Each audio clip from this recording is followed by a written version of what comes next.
Yeah, Jeff Adult Child. Good to be here with you, sunny Shenzhen. As you can see, I'm back in the same apartment that I used to live in. And today is February the 2nd, 2024. Got my sunglasses on. It's very, very bright and sunny. It's a beautiful day. I prayed kind of half heartedly the third step prayer of AA. And I was trying to figure out what kind of video I wanted to make today. It was going to be about a video about repatriating, returning home, trying to get things started there, which is a plan. So I plan on doing that soon. But what I really want to talk about today is a topic I've always been wanting to discuss. And disclaimer here, this may be a little hard for some to hear. Um, What I want to talk about today is how not to become a mass shooter. Okay, how not to become a school shooter, how not to become um, one who winds up trying to gain fame or infamy by shooting up a bunch of people because you don't know what else to do with your life, but you want to be famous, you want to be recognized, so you just go in and just shoot them all.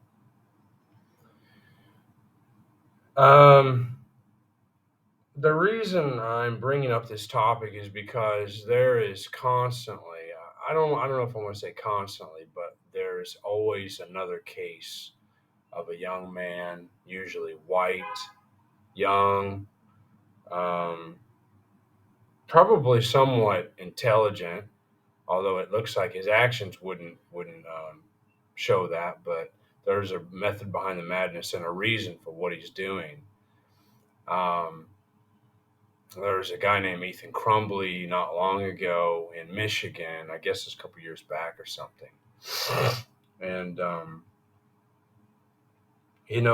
he made a comment about wanting to be, not knowing what he wanted to do with his life and then wanting to be recognized for something, some kind of contribution, even if it was negative.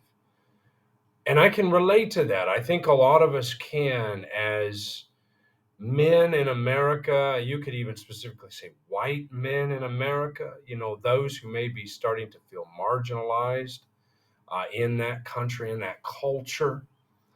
And it's bred a lot of different factions. Like you've got the Incel Brotherhood coming up and emerging, and they've made a lot of headlines in the last couple of decades. I guess at least in the last decade or so, they've made some headlines with Elliot Rodger back in 2014, Isla Vista massacre. You've got a lot of men out there who are disgruntled, and one of the underlying reasons that they are disgruntled is some of them have um, bought into some of the polarized agendas and things like like I said, some of the incel, the ideology. And those guys have taken the red pill, and that's a hard pill to swallow. That red pill is very, very unpalatable. It's hard to get down, and it's hard to keep it down. So it's easy to just maybe ignore, take the blue pill, kind of ignore the reality that's going on about them, that they may be a cuck or they may be a beta, if you will, and then according to sociobiology, which they buy into, um, which I have as well. I've also bought into that idea that I was less than, and these are all alpha males around me, and I have to kill them. The only way to be successful is to kill my competitors. It's a very primal thing. It makes sense.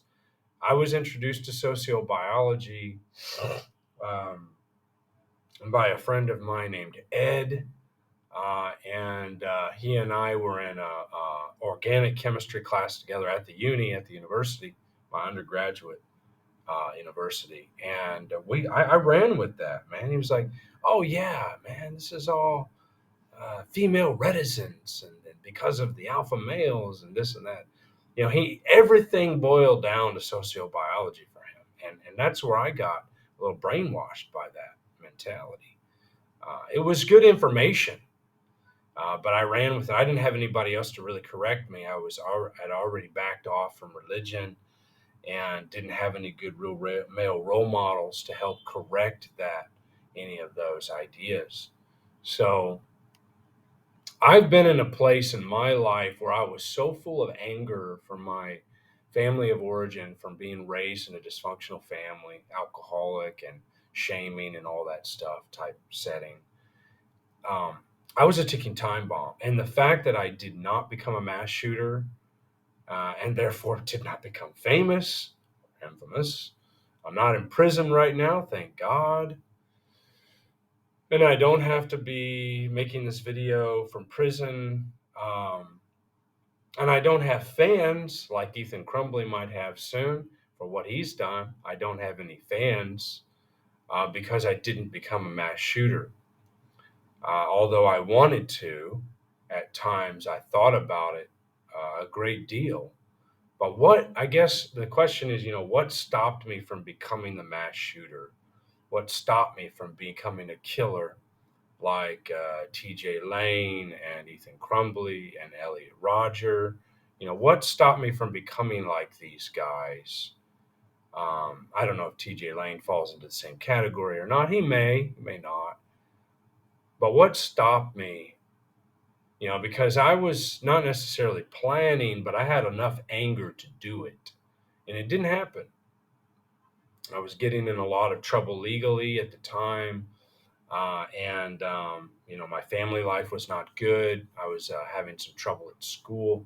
I'll tell you what really I think it took me off of that radar. It took me out of that potential. A couple of things. One big thing that happened was I had a friend named Jim, and he called me up one day. This is years ago.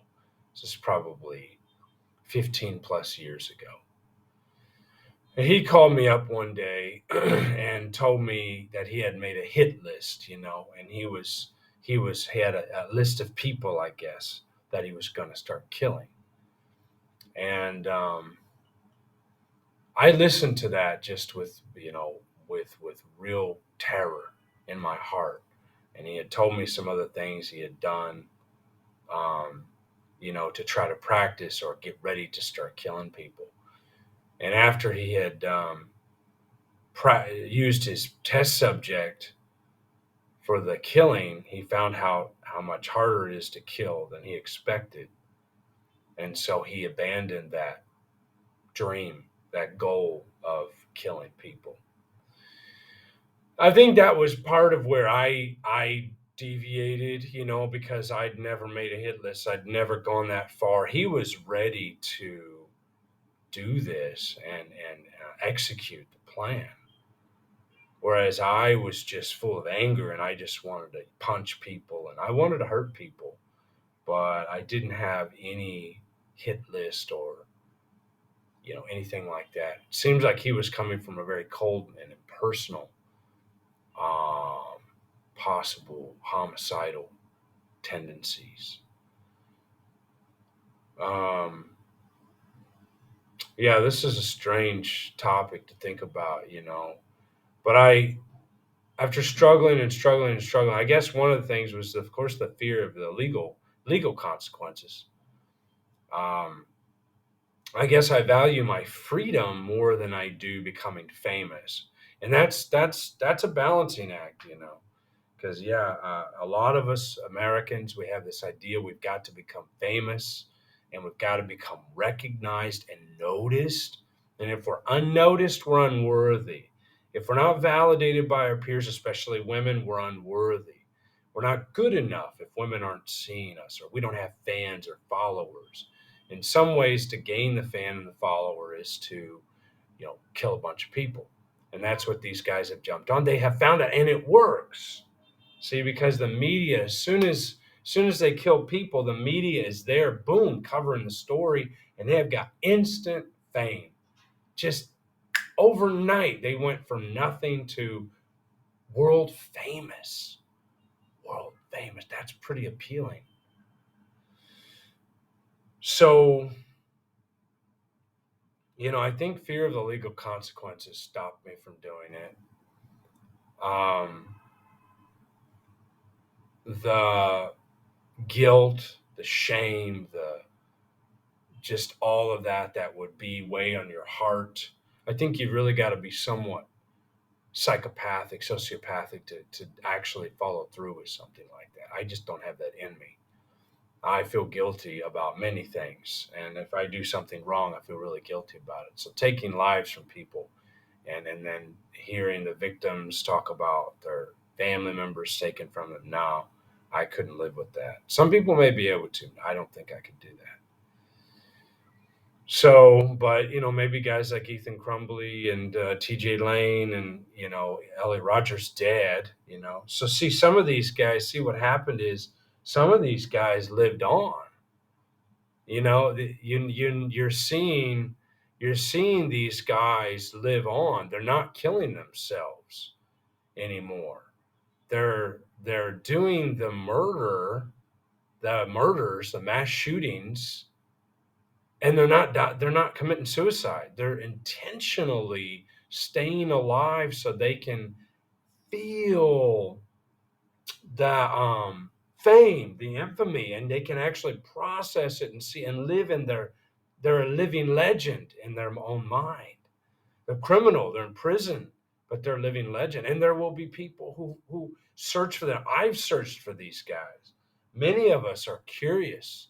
This is amazing, that they would follow through with this. It takes courage. We know deep down inside we have to admit that it takes some courage to do to throw away your life for that. And whatever your word you want to use, there is a sense of, I guess, bravery or courage or just whatever that is.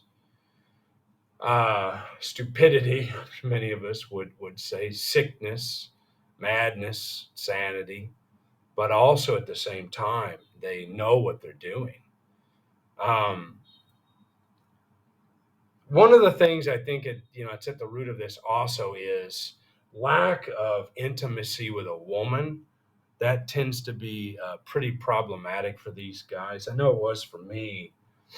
Um, I wound up in Asia, which I became addicted to that lifestyle myself. But winding up in Asia, I think, helped take away some of that. I wound up in Asia in my early 30s. Well, yeah, like 29 or 30. I was 29 when I first went to China. That's been quite a few years back. So to tell you how old I am. But yeah, that was some time ago, and I think that really helped assuage some of the violence because I was getting laid. I came to Asia and I was a commodity. I was marketable not only for my teaching, my native English skills, my science background, but girls liked me all of a sudden. I didn't have to deal with the games that American women play and stuff like that, and how choosy they are, and stuff like that. There, I didn't have to deal with all that, so that was gone. Um, and I was dealing with Asian women now. It's a completely different culture. So some of that helped also. And by the time I was 30, some of that was leaving me, some of that real anger. But I just wanted to, put that in this video, how not to become, you got to get down to what's the cause and condition. What are you acting out over? Why are you angry? Is it because you're not getting laid? If so, go to Asia, go to South America, go to Mexico. Find a girl, get laid if that's going to help you get laid. But I understand where you guys are coming from. That's one. Another possibility is find other creative ways to be recognized. And maybe you have no skills, you think, or you have no drive to do anything else. So it's easier to just kill a bunch of people. I get that. I get that.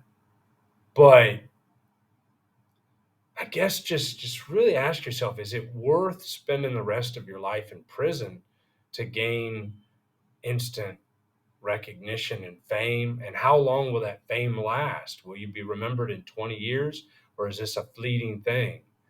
How many people still do a search on uh, Eric Harris and Dylan Klebold, you know, well, probably, yeah, a lot. So those guys are still being searched online. And how many years has that been? That's been a long time ago. So I guess there is some truth that, you know, they live on. So I can understand, you know, and all I can say is how I didn't become one is I was scared of the consequences, and I didn't have the ability to deal with the guilt that would come from that because I don't want to hurt anybody really, and getting laid helped too. So that's all I got in this video, and for whatever it's worth, I hope it helps out. Please reach out, leave comments below. Thanks.